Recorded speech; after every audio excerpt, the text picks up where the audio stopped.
Grant, in the context of content, you talk about something called combined relevance, which kind of jumped out at me when I was reading that part of the book. Could you tell me a bit more about that?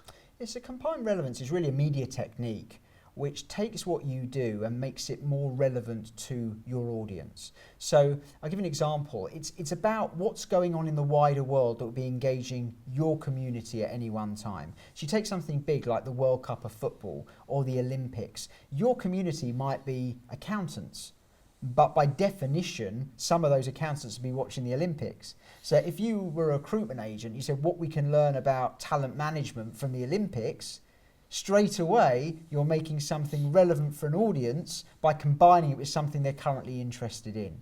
So it's the idea of taking something that's current and linking it to what you do and making it just more interesting in that way. So, you know, big political events, big sporting events, big TV programs, big happenings in any particular community or territory, any of those things that you can leverage to make what you say more interesting as well and seemingly more relevant to those people is a very useful technique.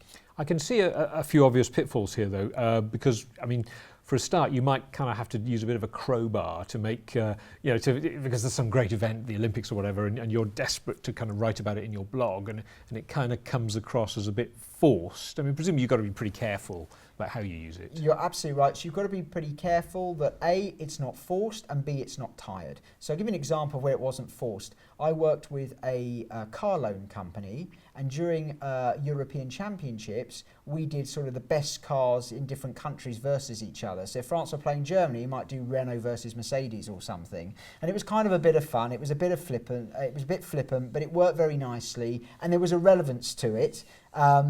But it made it very interesting, sort of the European Championship of cars, if you like. And it wasn't tired because from what I could see, no one else did that. Where it can get very tired is everybody's aware that almost that fairy tale of Leicester City winning the Premiership. If I see one more article about what Leicester City winning the Premiership can teach you, whether you're a business coach or this or that, I think I'll slip my wrist. You know, it's been overdone and overused, and it's become very tired very, very quickly in the context of combined relevance. So you're absolutely right. Got to be very careful that A, there is a relevance to you, and you're not crowbarring it in, as you say. And the second thing that is, there's a freshness to what you're doing, because sometimes those, if they're very big events, they get sort of overused to the point that, you know, during an Olympics, you get so many articles about the Olympics that actually it doesn't achieve what it's supposed to achieve, which is make you interesting. It actually makes you dull. So, yeah, you've got to be careful.